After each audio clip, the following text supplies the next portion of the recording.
Para quem não me conhece, eu sou o professor Andres Bacuzes. Estou aqui na frente, nesse momento aqui, que vou estar coordenando o Café Consciência, mas eu faço parte, na verdade, de uma equipe, tá certo? Então tem uma equipe gigante, que tem professores, como o professor Guilherme, que está ali, o professor Giovanni, que está aqui mais à frente, entre outros, e alunos que estão colaborando aí para esse projeto de extensão, que é o Café Consciência, que tem como missão trazer ciência de qualidade para vocês, além de um cafezinho grátis e uma bolachinha, né?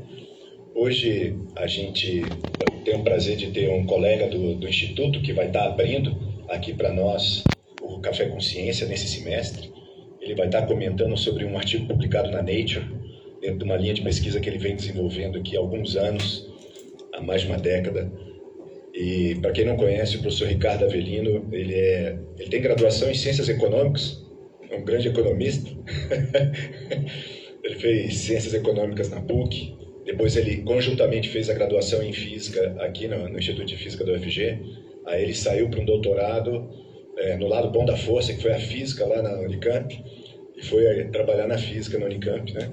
E fez o doutorado dele lá na Unicamp. Durante o doutorado dele, ele teve um doutorado sanduíche no Fermilab, que estava aparecendo aqui, né? No Fermi National Accelerator Laboratory, que é chamado Fermilab. Ele atualmente é professor titular do UFG, ele é pesquisador colaborador do Fermilab e do Argonne National Laboratory, tem experiência na área de física, com ênfase em física de partículas elementares e campos, atuando principalmente nos seguintes temas: neutrino oscillation, sterile, neutrinos, CP violation, cosmic rays, hyperons. Trabalhou nos experimentos CATEV, MINUS, MINUS+, no Fermilab, sendo coordenador, quer dizer, convener, do grupo de análise de raios cósmicos e neutrinos atmosféricos.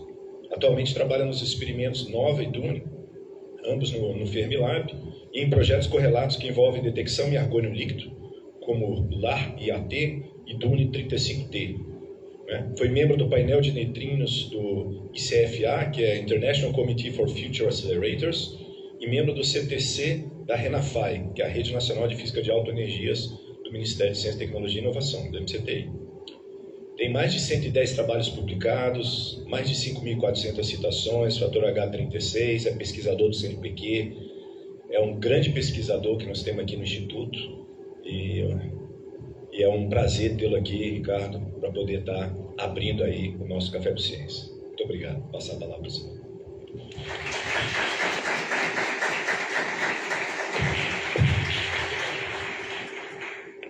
Boa tarde, pessoal.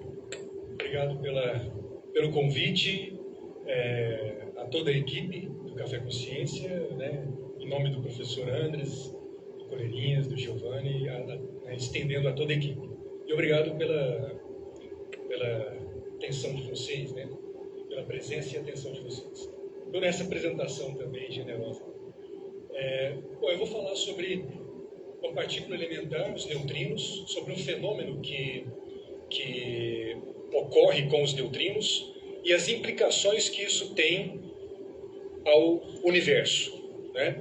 Então, isso vem desse resultado de uma análise conjunta que fizemos de oscilação de neutrinos entre os dois maiores experimentos de oscilação de neutrinos do mundo em atividade hoje, que é o T2K e o NOVA. O T2K no Japão e o NOVA nos Estados Unidos, em que a UFG, o nosso grupo aqui, é a única instituição brasileira fazendo parte desse experimento.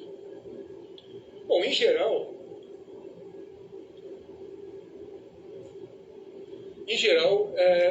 como é um assunto que não é de tanta familiaridade para todos, eu apresento um pouco sobre a origem dos neutrinos, sobre o problema do decaimento beta, né, e por que os neutrinos vieram a ser a solução para esse problema que durou muitos anos, o problema da descoberta dos neutrinos, que é o projeto Poltergeist, né, em busca dessa partícula fantasma, que descobre os neutrinos de reator, depois outros projetos com técnicas bem distintas, os neutrinos solares, neutrinos atmosféricos.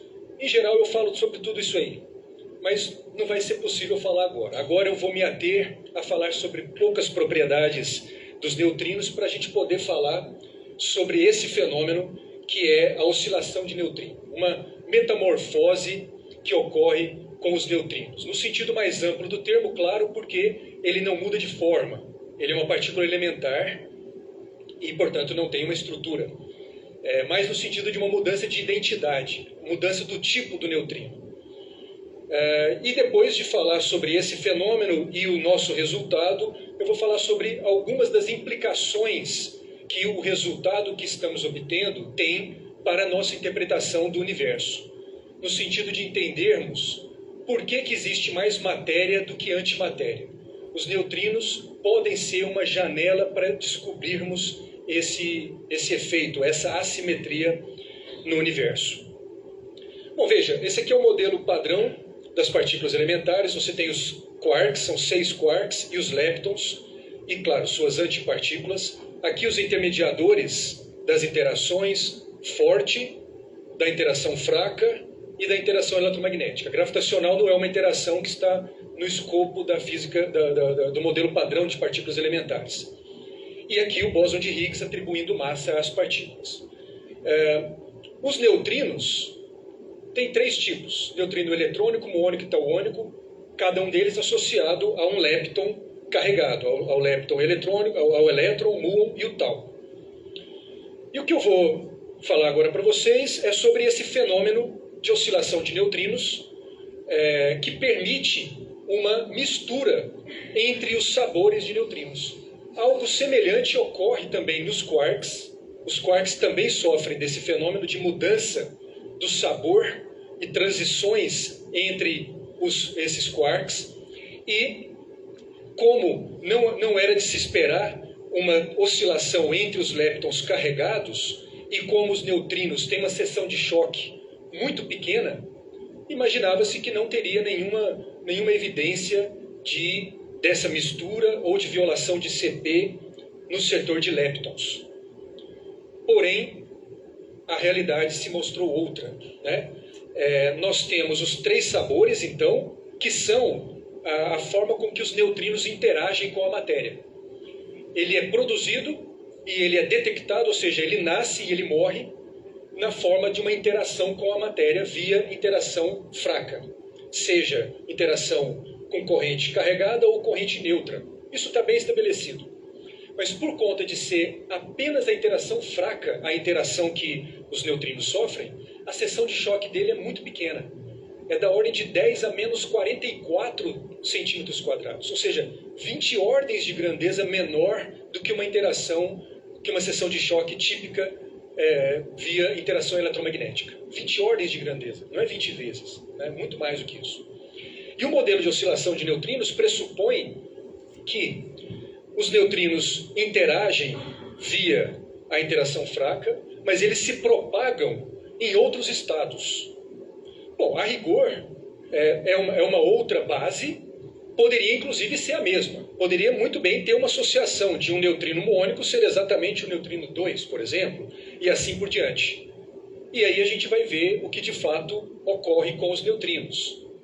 Então, se você tem 2 bases, esses são os neutrinos, os autoestados de sabor, e esses são os autoestados de massa, que satisfazem o hamiltoniano, que você faz a evolução temporal do seu sistema, regido por um hamiltoniano relativístico, nessa base. Se essa matriz, que é a matriz de transformação dessa base para essa, for a identidade, então você tem uma correspondência de cada um desses elementos para cá. Mas não é isso que ocorre. Essa é uma matriz de mistura, ela mistura os sabores, ou seja, você produz neutrino de um tipo, por exemplo, o neutrino muônico, e na evolução temporal desse sistema ele pode ser encontrado em outro sabor, ou inclusive no neutrino muônico. E eu vou mostrar como que isso se dá.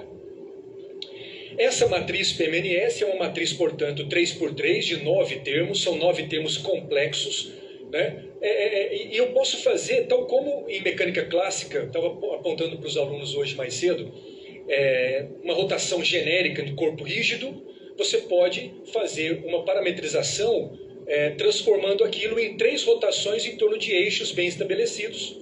E aí você vai ter os ângulos de Euler em cada uma dessas matrizes aí nessa multiplicação. Porém aqui, como é uma matriz complexa, o que você tem 9 termos complexos ou 18 parâmetros reais, mas por questões de unitariedade, você consegue eliminar muitos desses parâmetros, desses graus de liberdade, e por questões de simetria que você faz na Lagrangiana, você elimina mais 5 graus de liberdade, resultando em apenas 4. Então aqui você tem C e S, é o cosseno e seno, de um ângulo θ2, 3, aqui é o θ1, 3, e o θ1, 2. 3 ângulos. Mas eu tenho um quarto parâmetro, que é essa fase, que é o que a gente chama de violação de CP, que é o assunto dessa palestra hoje. Bom, e como a gente explora, como a gente sonda esses elementos? Principalmente através desses 4 tipos de neutrinos. Neutrinos atmosféricos, de acelerador, de reator e solar. Mas cada uma dessas matrizes é sensível, cada um desses ângulos é sensível a um tipo, quer dizer, cada um desses tipos de neutrinos, desses experimentos, são sensíveis a um determinado parâmetro dessa matriz.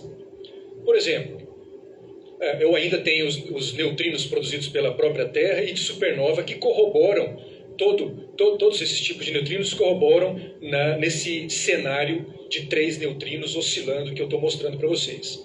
Mas basicamente esses 2 tipos contribuem para explorarmos essa matriz. E assim por diante, esses 2 para essa. E o nosso foco agora são exatamente os experimentos de acelerador e de reator. Porque eles conseguem explorar essa matriz onde nós estamos tentando conhecer o θ1, 3 e essa fase ΔCP. Por que cada tipo de neutrino pode explorar uma região diferente? Porque cada tipo de neutrino vai ter uma energia diferente e uma distância entre o momento que ele é produzido até onde nós o detectamos, as distâncias são diferentes. E com isso ele evolui no tempo mais ou menos. E essa evolução é que determina a oscilação. Bom, aqui só por questão de curiosidade, esses são os elementos da matriz PMNS. Claro, tem sutilezas aqui. Se o neutrino for de um tipo ou de outro, eu tenho termos adicionais, fases adicionais, incógnitas a mais, mas não é o caso dos experimentos de oscilação de neutrinos. Estou me referindo a neutrinos de Majorana. No nosso caso, a gente só consegue explorar os neutrinos de Dirac. Se for de Majorana, a gente não consegue explorar essas outras fases. A probabilidade a partir daquela matriz, você consegue calcular a amplitude de transição de um estado para outro e depois a probabilidade. Essa é a probabilidade do estado alfa para o estado beta. Ou seja, eu tenho um neutrino no sabor alfa e qual a probabilidade dele ser detectado no sabor beta. Claro, o alfa pode ser igual ao beta, e aí aqui esse termo vai ser 1 menos esses outros termos. O que você vê aqui? Esse produto dos elementos da matriz PMNS, eles nos mostram que eles são função daqueles 3 ângulos e da fase de CP. E essa probabilidade ainda é a função desses termos, ΔM², KJ. K e J são 1, 2, 3, é a massa do neutrino 1, 2 e 3. Né? E esses deltas, M², tem essa estrutura. Ou seja, o que o experimento de oscilação de neutrinos nos fornece é a diferença entre o quadrado das massas. A gente não sabe a massa dos neutrinos ainda. E oscilação de neutrinos não é o fenômeno que você consegue determinar as massas. Existe outro tipo de experimentos em neutrinos que tenta medir a massa precisamente. Não é a oscilação, a gente mede a diferença. E ainda você vê que essa função, essa probabilidade é uma função da distância, que é, na verdade, o tempo. A distância é a mesma coisa que o tempo para os neutrinos, e a energia. E aqui eu mostro 6 probabilidades, mas em particular, vamos olhar essa, que é a probabilidade de eu produzir neutrino muônico, detectá-lo como neutrino muônico. Né? Se você coloca um certo valor para esses parâmetros e para as duas diferenças de massa, e ainda para um L fixo, como no experimento NOVA, esse L é de 810 quilômetros. Então, o neutrino é produzido, é enviado para debaixo da Terra. Na verdade, ele já é produzido com um determinado ângulo para entrar. E ele vai sair 810 quilômetros depois, já na divisa com o Canadá. E esse é o tempo que ele evolui. Então, esse L está fixo.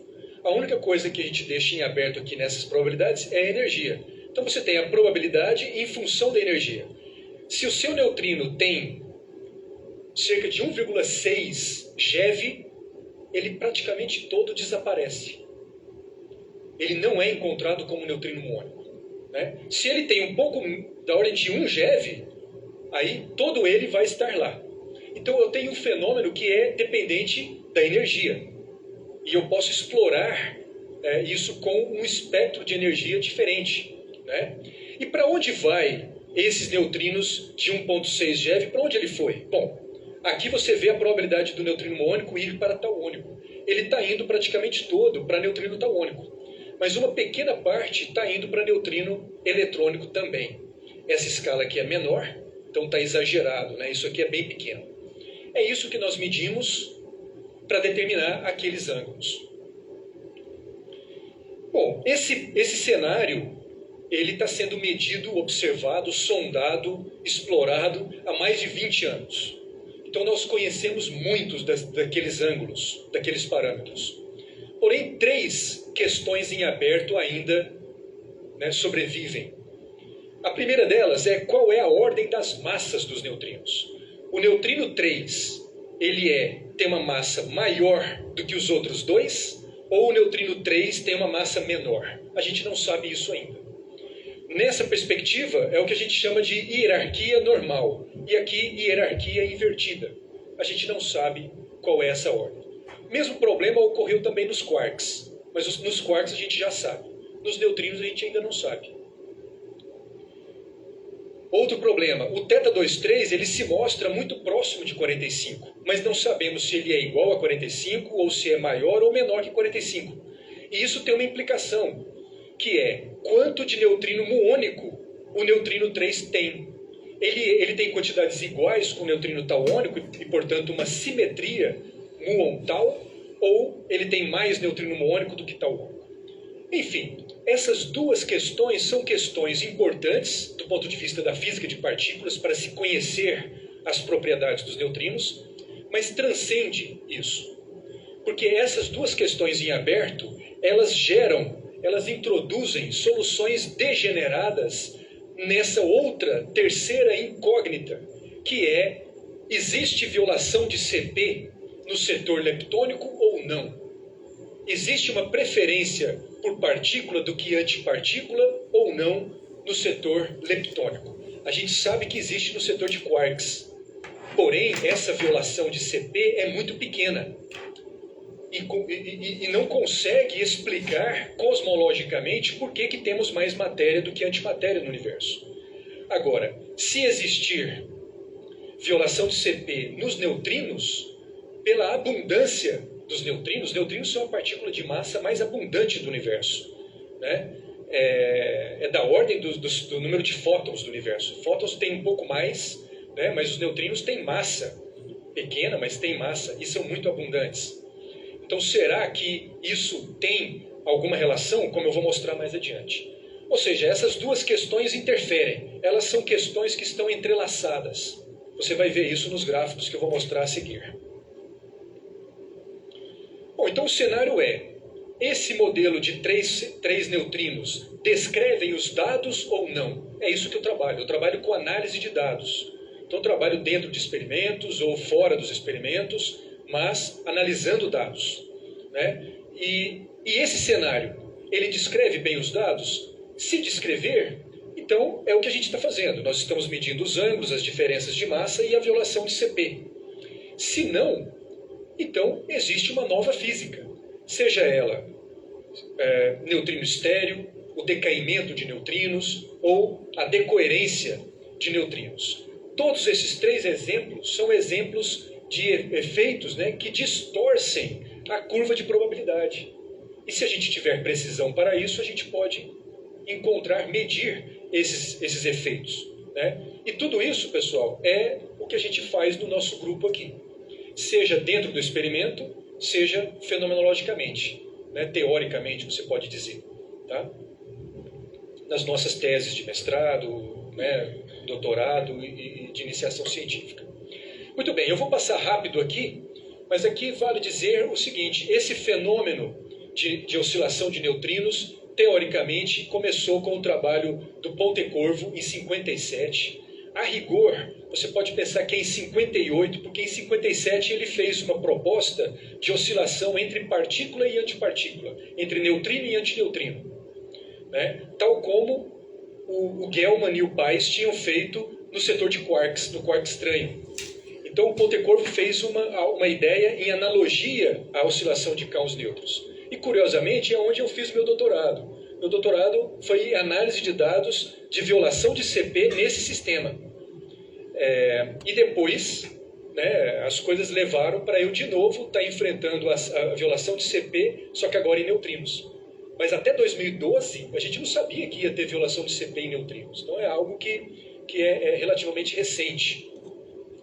Então eu não vou poder discutir muito a respeito disso, mas eu faço uma breve menção aqui que tudo remete a uma brincadeira, né, que tudo remete à possibilidade de oscilação de identidade do livro Metamorfose.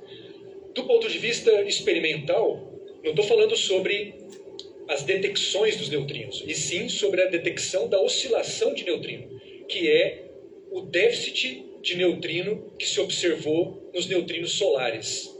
Muito menos neutrino do que o esperado era detectado. Isso sistematicamente, de 68 até 98, 2001. Então, por quase 30 anos, mais de 30 anos, não se sabia por que estávamos detectando menos neutrino do que se esperava. E em 2015, o Nobel para o Kajita do Super Kamiokande e do MacDonald do Snow, aqui a gente pode discutir curiosidades a respeito disso, se houver interesse, que foi uma abordagem diferente do Comitê do Nobel. A gente estava discutindo isso outro dia, na premiação do bóson de Higgs, que se premiou os teóricos, e a conduta diferente aqui, mas também por outras questões, né? Mas foi uma postura diferente que aqui se premiou os experimentais, mas não os líderes da colaboração. É bom dizer isso. O Kajita e o MacDonald eram os coordenadores da física de cada um desses experimentos, Super Kamiokande e o Snow. E também vale dizer aqui que esses dois experimentos foram os que comprovaram, tiveram a primazia na detecção da oscilação de neutrinos, porém, o MINUS foi desses, o Kamiland, o K2K, o T2K e o próprio NOVA, mas principalmente o MINUS, foi essencial para medir precisamente os parâmetros, para confirmar o modelo de oscilação de neutrinos e principalmente para rejeitar outras possíveis explicações, como o decaimento puro e a decoerência pura, como possibilidades de explicar o efeito, né?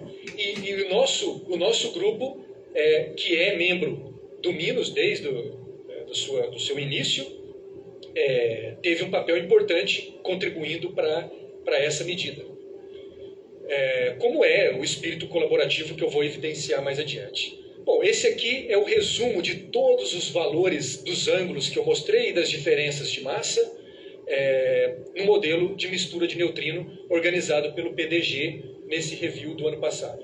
Mas mais importante do que isso, claro, muito mais importante, é vocês terem uma ideia do que a gente mede de fato e da incerteza associada a essas medidas.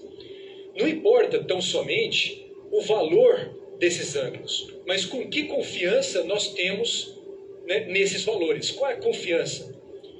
Qual é o erro, a incerteza associada a essas medidas? E eu já adianto para vocês que, basicamente, nós temos dois tipos de incerteza. A incerteza sistemática, devido aos equipamentos todos e das técnicas e de todas as medidas outras que nós utilizamos de modelagem, né, para se fazer a medida, e de incerteza estatística, do número de eventos que nós conseguimos medir dos neutrinos. E essas regiões ilustram isso. Aqui você vê um gráfico do ângulo θ23 versus o ΔM² 32. E aqui você vê 5 experimentos e eles estão muito concordantes entre si, né? Você vê, por exemplo, o Minos, essa medida em verde, isso aqui é o resultado de 15 anos de medida. Esse aqui é o resultado final, a melhor medida que nós conseguimos com o aparato, com o equipamento do Minos, que é uma geração anterior à do Nova, tá? E a posterior é o experimento Dune, hipercamiocante, como eu vou mostrar a seguir.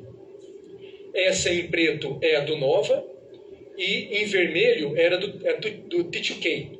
Mas o T2K melhorou um ano seguinte para essa curva em azul aqui. Ou seja, parece que está tudo muito bem. Porém, é apenas uma impressão.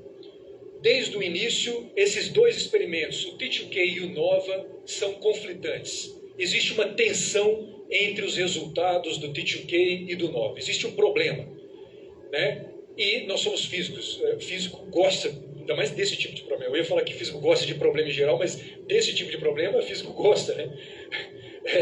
E só um exemplo de um problema interessante, que é agora que você vai ver gráficos, o tempo todo eu vou mostrar gráficos daquele parâmetro ΔCP, esse ângulo, que vai de 0 a 2π, naturalmente, e aqui é o seno de θ23 ao quadrado, tá? O seno quadrado de θ23.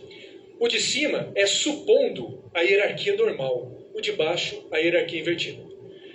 São dois cenários, portanto. Veja a degenerescência que não sabermos qual é a ordem dos neutrinos, o que isso nos traz. Então são dois cenários. E mais, eu posso ter um θ23 com o valor de seno quadrado acima de 0,5, que é o octante superior, e abaixo de 0,5, que é o octante inferior. Então é outra degenerescência, tá? E o que nós vemos aqui? A parte colorida é a região de aceitação desses parâmetros do nosso experimento Nova, né, na hierarquia normal, e essa parte em laranja é também do Nova para a hierarquia invertida. E essa linha preta sólida é o experimento T2K.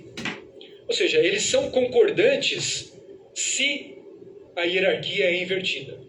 Mas se a hierarquia for normal, e não tem nada de especial nesse nome normal e invertida, fica até parecendo que o normal é mais interessante. Não tem nada de especial nisso, né? Nada sugere que seja isso, que são só nomes que foram dados historicamente. Mas na hierarquia normal, um experimento rejeita exatamente onde o outro experimento prefere, né? Então isso é um dos exemplos de um problema que nós estamos enfrentando desde o início dos dois experimentos. Aqui é só para ilustrar uma série de artigos que exploraram e tentam lançar mão de vários modelos para tentar explicar essa tensão entre os dois experimentos. E o que a gente faz? Bom, além de existir uma tensão, além da rivalidade entre os dois experimentos, que é natural, não é inimizade, mas é uma rivalidade no sentido de chegarmos a uma medida precisa antes do outro, né? Então, diante desse cenário, o que nós decidimos fazer é uma análise conjunta. E é interessante o que isso carrega em si, porque a física de altas energias ela já é inovadora nesse sentido de fazer big science, de grandes colaborações, né? Na época do meu doutorado foi assustador. Eu trabalhei num experimento que tinha 40 físicos. E para mim aquilo era gigantesco. Depois eu fui para experimento de 100, 200, agora eu estou no experimento de 1.500 físicos. Os experimentos do LHC têm 3.000, 4.000 físicos trabalhando, né? Aqui o T2K ele tem da ordem de 300 e o nosso experimento Nova tem da ordem de 200 físicos trabalhando, né? O T2K ocorre no Japão, no acelerador J-Park, em Tokai, e eles mandam o neutrino que viajam cerca de 300 quilômetros, né, 295 quilômetros, e vai ser detectado no supercamiocante, que é um detector de Cherenkov, né, usa água, mede radiação Cherenkov, que é bem conhecido, né, esse detector, e fica em Kamioka. É um detector que o Kamiokande ele foi feito para medir o tempo de vida do próton, mas detectou neutrinos. E o Dune, que nós estamos trabalhando, a gente também vai fazer uma medida do tempo de vida dos prótons. Mas eu deixo isso para a gente discutir mais adiante.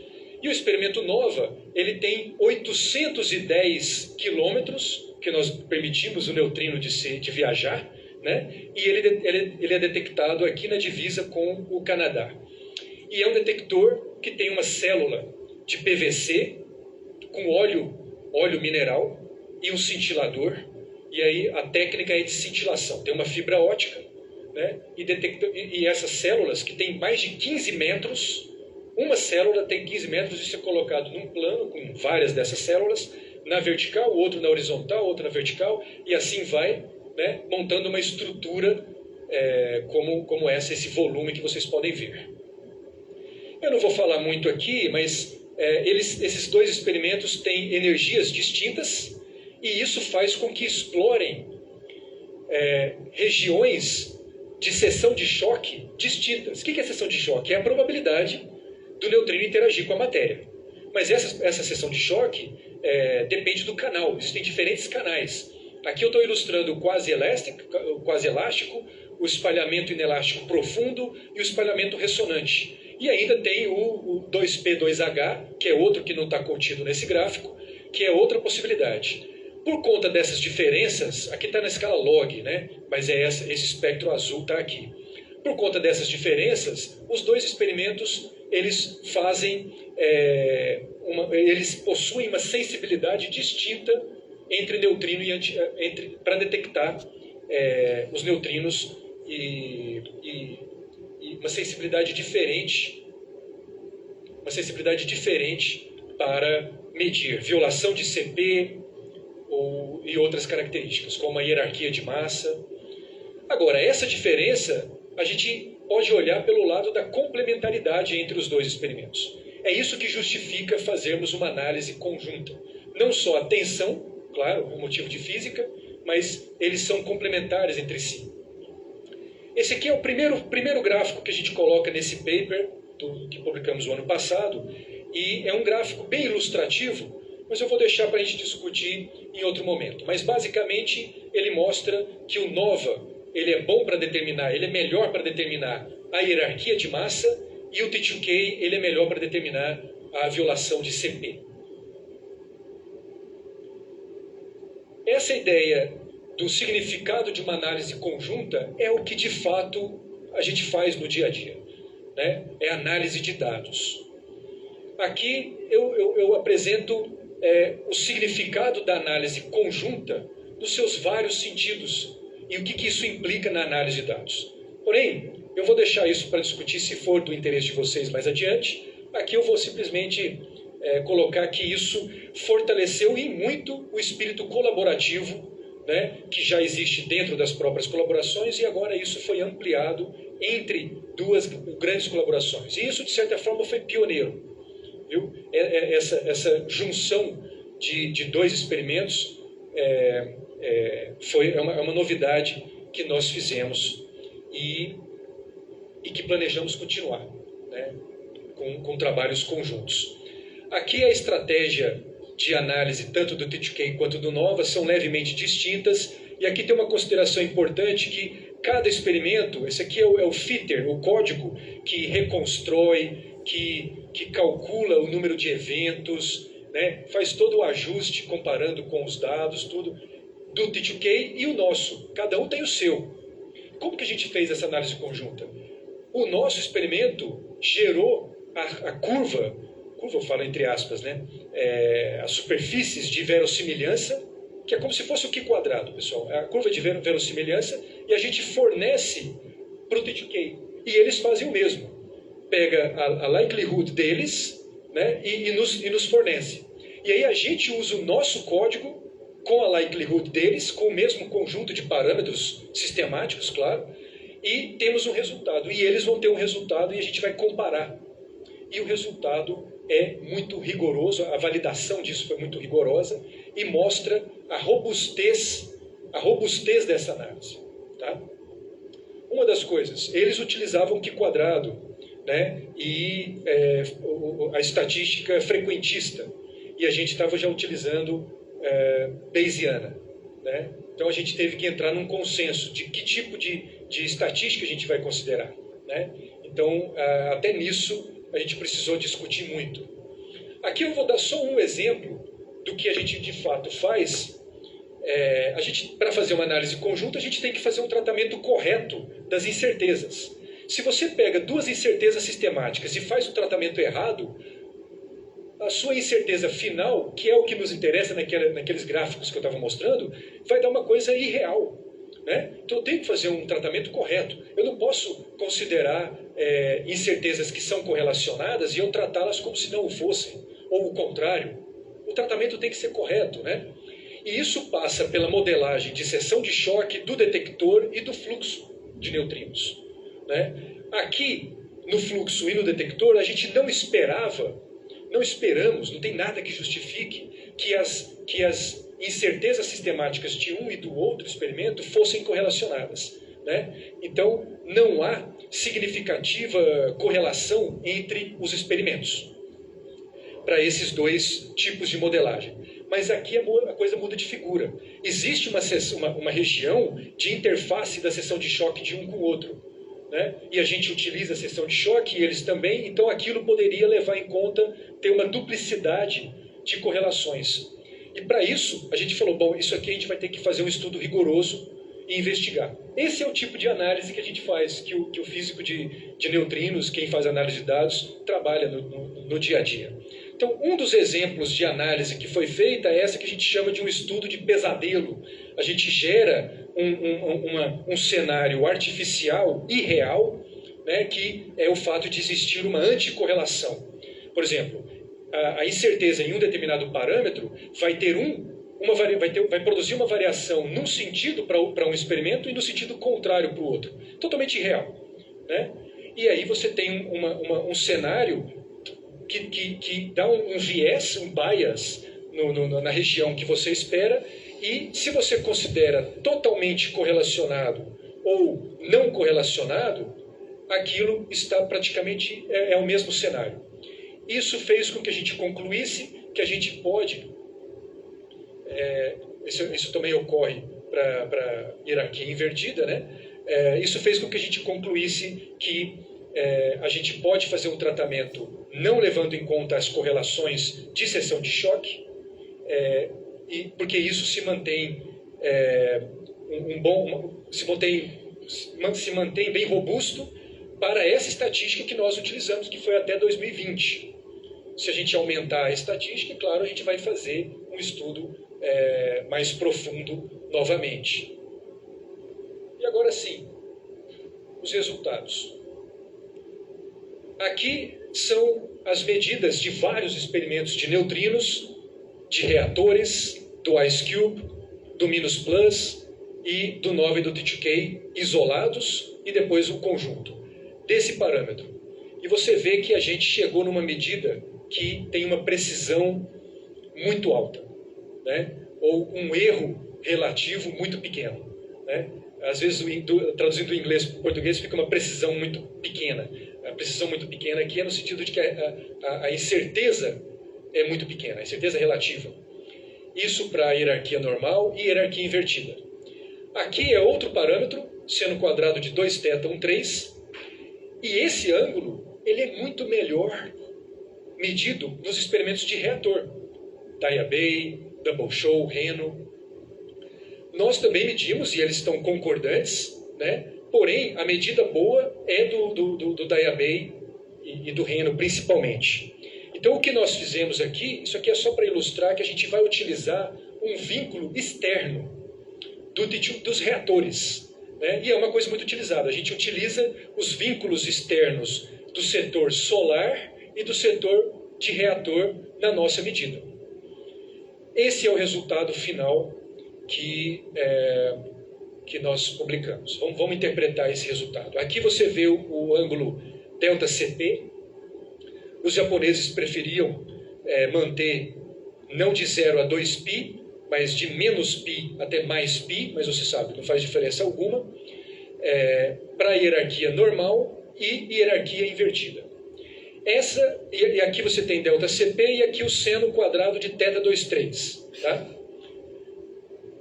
Esses 4 outros gráficos são as regiões unidimensionais. Aqui é o espaço bidimensional dos dois parâmetros, né? E aqui é a região unidimensional. Mas a gente pode se ater à região bidimensional. E o que a gente percebe aqui? Bom, vamos lá. Essa região em azul mais escuro é a região de 1 sigma. Mais claro, 2 sigma e 3 sigma. Isso é arbitrário, mas em geral, em física de partículas, 3 sigma, se a gente descobre algo, quer dizer, se a gente obtém algo no nível de 3 sigma, uma conclusão no nível de 3 sigma, a gente diz que é uma observação. Para ser uma descoberta, são 5 sigma, ou seja, precisa de uma estatística muito maior, viu? Mas 3 sigma é algo já bem importante. E o que a gente observa? A gente observa que o valor de ΔCp igual a π sobre 2, que é um cenário de violação de Cp. Se a gente descobrir que violação de Cp é π sobre 2, isso tem uma implicação importante. E o que nós vemos nesse resultado é que π sobre 2 é rejeitado, esse valor é rejeitado no nível de 3 sigma em ambas as hierarquias, seja aqui e aqui. Mais do que isso, se você supor a hierarquia invertida, 56% do espaço de parâmetros já está rejeitado no nível de 3 sigma. Isso é fantástico. É a melhor medida que nós temos. Né? 56% desse espaço de parâmetros que vai de menos π a mais π já está rejeitado no nível de 3 sigma.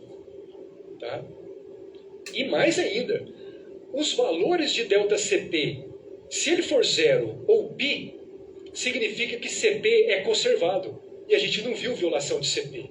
A gente vai medir a conservação de Cp. É um resultado muito importante. Porém, esses valores estão fora do nosso intervalo de credibilidade, de novo, em 3 sigma. Então, tudo isso que eu mostrei para vocês é no nível de 3 sigma. A gente chegou a esse nível agora.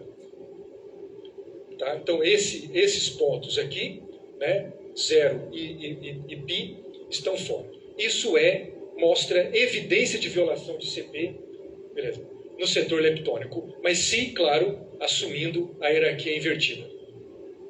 Bom, agora eu vou falar rapidamente sobre as implicações. De novo, o modelo padrão, o Crone e o Fitch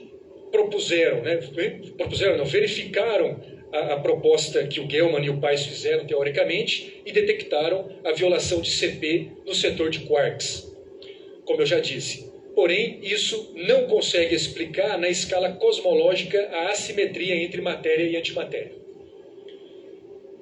E em 2012, além da descoberta do bóson de Higgs, uma outra coisa experimental foi medida, o ângulo θ13, que era pensado ser 0, é aquele ângulo que está multiplicado com a fase de Cp. Ele é pequeno, mas não é 0. Isso abriu uma janela de possibilidade para a gente investigar. Né? Os neutrinos poderiam explicar essa simetria. E é isso que nós estamos fazendo. Então veja, no processo inflacionário após o Big Bang, matéria e antimatéria são produzidas em quantidades iguais, o universo vai se resfriando, né? A matéria e a antimatéria se aniquilam, também um processo simétrico, não tem mais energia para produzir o par, e o universo seria simplesmente luz e nós não existiríamos. É isso que ia acontecer. Então alguma coisa quebrou essa simetria. E a ideia que nós temos é o seguinte: para cada 10 bilhões de partículas de antimatéria, ou seja, de antipartículas, deve ter havido 10 bilhões e uma partículas de matéria. Esses 10 bilhões se cancelam, se aniquilam, e sobra uma partícula de matéria. E é essa uma que compõe tudo que sobrou do universo que nós vemos até hoje. Tudo que nós vemos do cosmos é composto por matéria e não por antimatéria. Ou seja, do ponto de vista de partículas elementares, existe uma preferência de matéria sobre antimatéria, e isso é medido por violação de Cp. E tem a ver com, não é totalmente a explicação, mas para explicar essa bariogênese no universo, essa assimetria de matéria com antimatéria, você precisa da violação de Cp.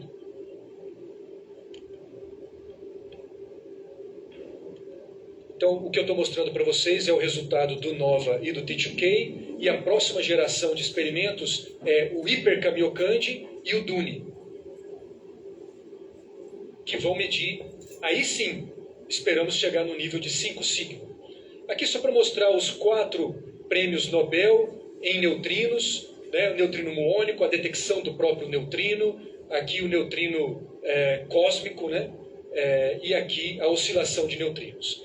O próximo Nobel, eu imagino que tanto se descobrirmos violação de CP, quanto neutrino estéreo, que pode ter a ver com matéria escura, eu acho que são motivos que poderia justificar um outro Nobel. Esses dois experimentos não conseguem ter uma estatística, um nível de resolução para chegar na descoberta dessas coisas, mas o Dune e o Hypercavalcante provavelmente sim. E aí eu terminaria aqui, mas é porque a física não para. Desse resultado que nós publicamos o ano passado para agora, a gente utilizou nessa análise conjunta apenas os dados até 2020 do experimento NOVA. E nós temos tudo isso aqui mais de dados. E nós fizemos um artigo agora, só do NOVA, só nosso artigo, publicado esse ano, e a gente melhora da região azul claro para a região azul escuro. Ou seja, só com o NOVA a gente já ficou com uma região muito próxima do que os dados combinados de NOVA com T2K resultaram. Tá? Tanto nessa quanto nessa hierarquia, e aqui é a violação de CP e o θ 23, de novo, do azul claro a gente foi para o azul escuro, só com o NOVA. Ou seja, as perspectivas de pegar essa análise conjunta, que a gente já está trabalhando nisso, a análise conjunta com a estatística que nós obtivemos do NOVA, e não só isso, uma técnica de análise que foi implementada, muito curiosa, de colocarmos o vínculo de reator bidimensional, e não apenas unidimensional, como todos os outros experimentos faziam. E a gente tinha feito aqui também. Então a gente vai aumentar os conjuntos de dados para esse conjunto de 2024, que vem daqui. T2K vai fazer o mesmo, e numa terceira análise conjunta a gente espera pegar os dados finais dos dois experimentos e ainda testar outros modelos. Então essa parceria entre os dois experimentos foi muito profícua e esperamos continuar nesse caminho de trabalhar tanto isoladamente, claro, a gente precisa continuar isoladamente, mas também em conjunto. Então fiquem antenados a novos resultados que eu imagino que em breve teremos. É isso, pessoal. Obrigado.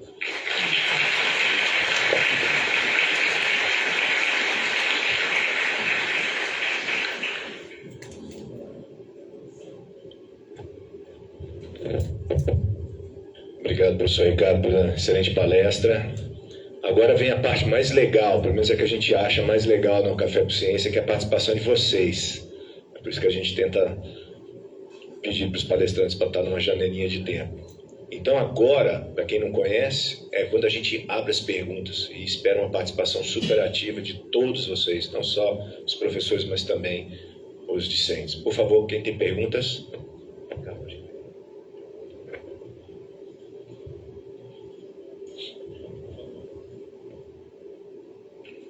Pode fazer a pergunta daí. Você?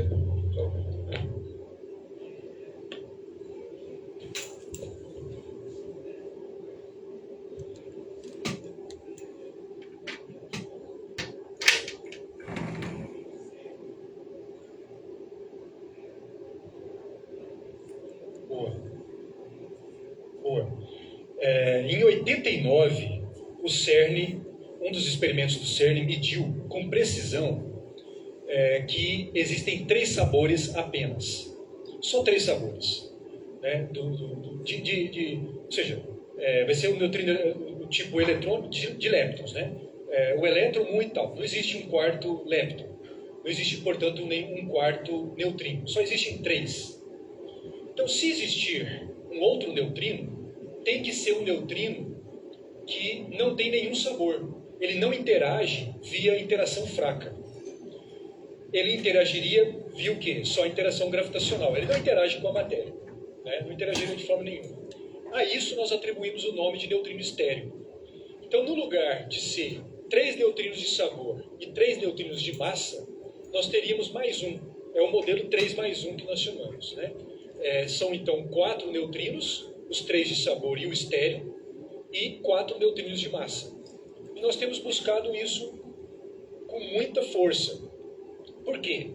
Porque 3 experimentos de neutrinos ao longo dos últimos 20 anos têm mostrado resultados anômalos, resultados meio estranhos, que não conseguem ser explicados por esse cenário de 3 neutrinos.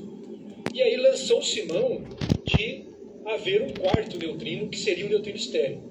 Porém, esses experimentos de neutrinos, eles não concordam entre si sobre quais características que esses neutrinos têm. Então, há uma busca pelo neutrino estéreo, né? E não há ainda evidências robustas da existência. E mais, a matéria escura é diferente. Se a matéria escura existir de fato, e tudo indica que existe, né? Por evidências gravitacionais, o neutrino estéreo foi alçado como um possível candidato à matéria escura. Porém, a característica de matéria escura é ser condensada na forma de halos ao redor de galáxias. E para neutrino isso ficaria complicado, porque ele é relativístico, né? Então não teria como ele formar essa estrutura que a matéria escura parece formar. Então, se existir, é legal e pode contribuir em pequena parte para a matéria escura. Mas o cenário é esse, né? É para tentar explicar uma anomalia. Se a gente for ver, muito das descobertas vem disso. A gente tem um cenário teórico e as evidências se mostram um pouco incongruentes com aquilo que se espera. E aí você tem nova física. Com o neutrino estéreo é isso. A gente não viu nada, mas a gente especula, talvez ele possa existir, e com isso você poderia explicar melhor o resultado de um experimento ou de outro. Está nesse pé.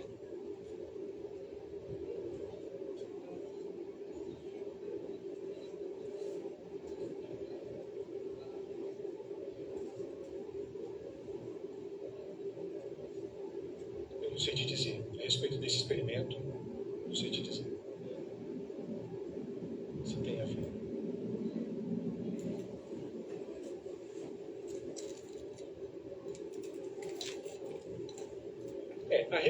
A relação de neutrino estéreo com matéria escura é essa. Se ele contribui com uma pequena parte, por conta da característica essencial do neutrino não ser condizente com o que se espera de matéria escura. Agora, não é nesse sentido, mas relacionado a essas duas perguntas, o que é interessante é o seguinte: os neutrinos, os experimentos de neutrinos, eles podem ser usados para colocar limites na detecção de matéria escura, em alguns modelos de matéria escura, porque os neutrinos seriam ruído para a detecção direta de matéria escura. Então a gente também utiliza os experimentos de neutrinos para falar o seguinte: olha, não sabemos se existe matéria escura, esse tipo de partícula, né, para matéria escura, mas se existir, a interação dela com a matéria tem que ser menor do que tanto, porque se fosse maior a gente detectaria. Como não detectamos, ela tem que ser menor. A gente faz esse tipo de coisa.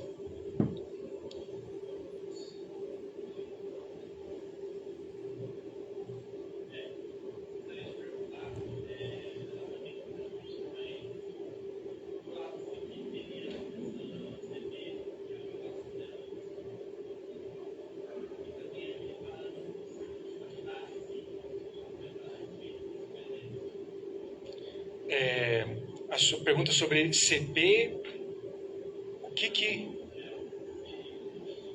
Tá. CP é a combinação de duas simetrias, paridade e conjugação de carga. É algo que paridade se observou ser violada, conjugação de carga também, mas CP era esperado que se conservasse. Por questões de simetria, era esperado que se conservasse.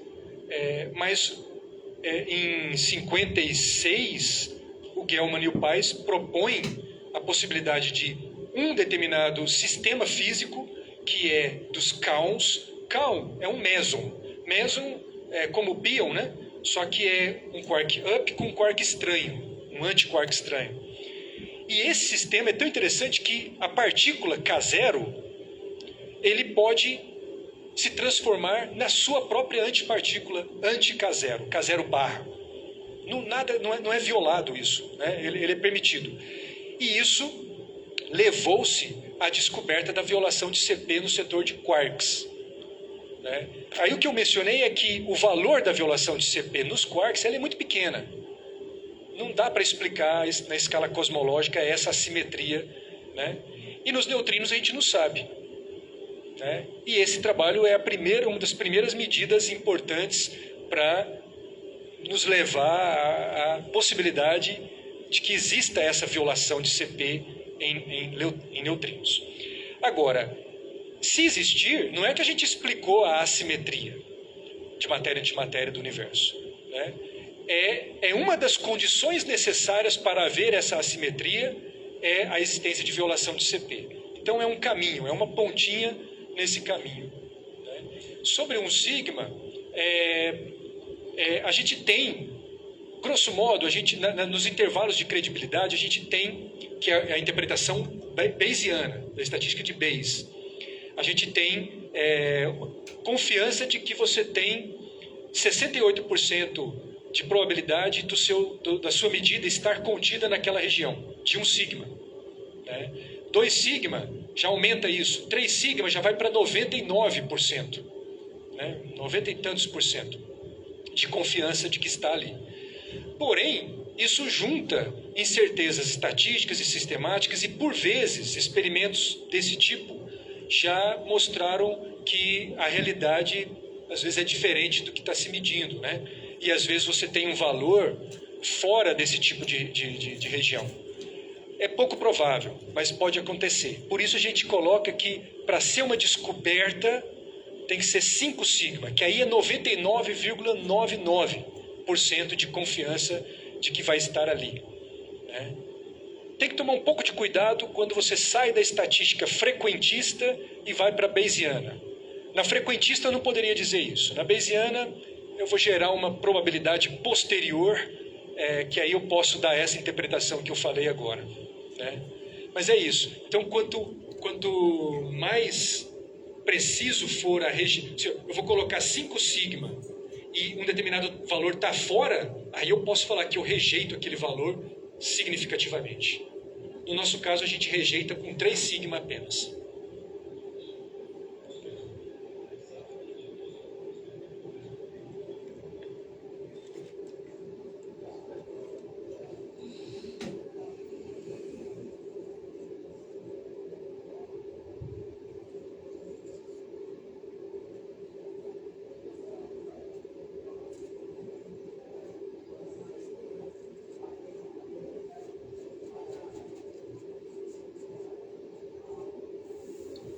Certo. Então a pergunta é como que funciona um experimento como esse? Por exemplo, NOVA. Eu vou falar do NOVA que eu tenho mais propriedade para falar, mas o T2K é bem semelhante. A gente produz... O FrameLab é o laboratório onde esse experimento é realizado, né? Uma parte dele é realizado lá. O FrameLab nos fornece um feixe do seu acelerador. Tal como no nosso Sirius, né, o antigo LNLS, que você pode solicitar uma linha do feixe daquele síncrotron e fazer suas pesquisas, né? Lá os experimentos são montados e o laboratório fala, eu vou te fornecer tanto de feixe de prótons, né? E aí cada experimento vai pegar aquele feixe de prótons e fazer o que ele bem entender, né? Não é bem assim, claro que há um acordo entre o experimento e o laboratório. O laboratório também tem seus interesses, claro. E aí esse feixe de prótons, na nossa linha de feixe, ele é transformado em pions. Esses pions decaem em muon e neutrino. Mas antes de decair, a gente faz ele ficar num certo ângulo para entrar debaixo da Terra, né? Então aí os neutrinos, a gente bloqueia os muons, né? E faz uma detecção, 1 quilômetro depois a gente faz uma detecção dos neutrinos para ter uma ideia do espectro de energia dos neutrinos no Near Detector, no detector perto. Esses neutrinos viajam através da Terra e vai sair lá no outro, né, 2 estados, passa o Wisconsin, vai para Minnesota. E Minnesota, né? Você tem familiares lá, né? E lá tem o outro detector, que fica a 800 quilômetros de distância do Fermilab, né? Lá tem um detector que fica no subterrâneo, que é muito grande, é o maior. O Near Detector é menor, o Far Detector costuma ser sempre maior, porque o feixe tem uma dispersão.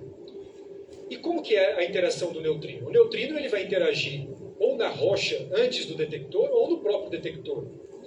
E o neutrino, a gente não detecta o neutrino em si, a gente detecta o resultado da interação dele com a matéria. Se é um neutrino muônico, ele produz um muon, e a gente detecta um muon. E um recuo do núcleo, né? Se você vê o diagrama de Feynman da interação do neutrino, né, você vê, você vai ter um núcleo recuando e um lepton carregado saindo. Então eu detecto exatamente isso, né? Mas eu te mostrei também ali vários canais possíveis. Cada canal vai produzir pions junto, etc. Né? Tem várias possibilidades. A gente reconstrói cada um desse tipo de evento. Né? A gente tem que calibrar o nosso detector. A gente manda um feixe de partículas para calibrar esse detector. E aí, quando o neutrino interage, a gente sabe o que é. E mais, hein? A inteligência artificial entra aí. A gente foi muito relutante, mas colocamos para reconhecimento de padrão a inteligência artificial, uma rede neural para ver o que é neutrino e o que não é neutrino. Né? Claro que a gente compara também com outra forma usando o Monte Carlo, mas a inteligência artificial faz uma análise muito boa, fica uma análise robusta, porque é feito em duplicidade. E aí a gente tem os nossos dados, né? E aí, para finalizar, a gente pega o espectro que a gente mediu no Near Detector e projeta o que a gente esperaria encontrar no Far Detector se não houvesse oscilação. E a gente compara com o que a gente detecta. E essa comparação é que nos fornece informação a respeito de todos aqueles ângulos e das diferenças de massa, ou seja, dos parâmetros da matriz PMNS.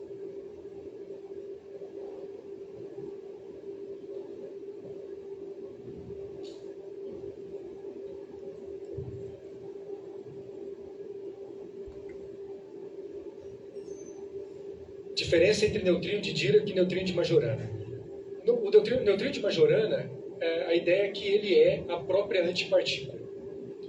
O neutrino de Majorana, o neutrino é a própria antipartícula. No nosso caso aqui, isso implicaria que, além daquele produto de 3 matrizes, na mistura entre os sabores e os neutrinos de massa, haveria uma outra matriz com 3 parâmetros a mais.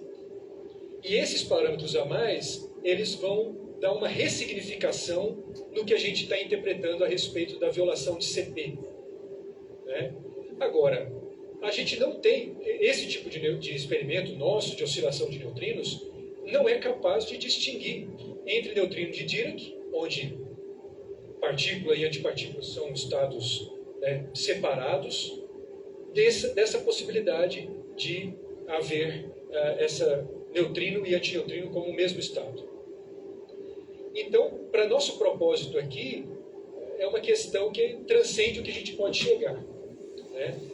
Mas sim, se neutrino for de Majorana, o que a gente está discutindo aqui vai sofrer uma reinterpretação. Aquela fase não é bem só a fase de CP. Ela tem as fases de Majorana implícitas. Em outras palavras, não deixa de ter importância a medida do ΔCP de toda forma. Mas pode ser que aquilo que a gente mede não é única e exclusivamente violação de CP, mas é a possibilidade de neutrino de Majorana também.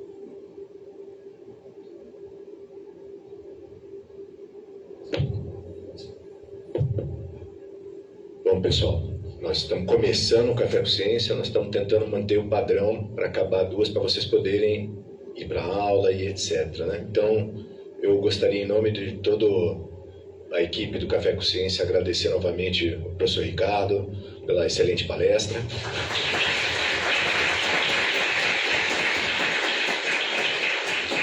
Tenho certeza que o professor Ricardo pode responder algumas outras perguntas agora, logo depois do Café com Ciência. E lembrar a todos que daqui a 15 dias, daqui a 2 semanas, nós temos um novo colega que vai estar vindo para discutir sobre uma nova tecnologia para câncer de mama, triplo negativo. Acabou de publicar um artigo na revista que tem fator de impacto maior ainda do que a Nature, que é a New England Journal of Medicine. Então nós vamos ter um colega que está discutindo aqui, que é da Faculdade de Medicina. Então não percam aí o que vai acontecer ao longo desse semestre, tá bom? Guardo todos vocês aí daqui a 2 semanas. Muito obrigado.